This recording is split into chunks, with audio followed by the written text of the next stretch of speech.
ఎంత బాగా కవర్ చేసుకుంటూ వస్తున్నారంటే రేవంత్ రెడ్డి గారిని చాలా ఆశ్చర్యంగా ఉంది. ఇట్లా కూడా చేయొచ్చా అని. అంటే ఇంత పెద్ద కేసులో ఇంత పెద్ద మ్యాటర్ వస్తే ఒక ముఖ్యమంత్రి పేరు వస్తే ఇదే కేసీఆర్ గారి పేరుంటే రాకపోదురా?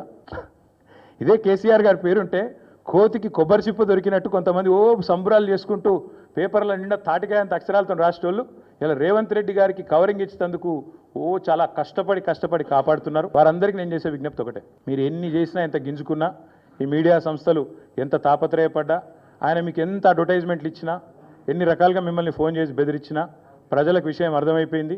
ఈయన ఒక లొట్టపీసు ముఖ్యమంత్రి, ఈయనతను ఏం కాదు అని అర్థమైంది. కాబట్టి మీరు కూడా దయచేసి నిష్పక్షపాతంగా వార్తలు ప్రజలకు చెప్పండి. లేకపోతే సోషల్ మీడియా ఉంది, మీరు చెప్పినా చెప్పకపోయినా సోషల్ మీడియా ద్వారా ప్రజలకు అన్నీ తెలుస్తాయి. తెలియదు ఇక మేము పిల్లి కదా కళ్ళు మూసుకొని పాలు తాగితే తెలియదు అనుకుంటుంది అన్నట్టు మేము రాయకపోతే వార్తనే కాదు, మేము రాయకపోతే మేము నొక్కేస్తే ఎవరైనా కూడా చెప్తూ వాస్తవాలు చెప్తున్నాం. మీకు అబద్ధం అనిపిస్తే నేనేం చేయాలి? కానీ చాలామంది రాస్తలేరు, మరి ఏం చేయాలి? మరి మా బాధ మేము చెప్పుకోవాలి కదా, ప్రజలకన్నా చెప్పుకోవాలి కదా.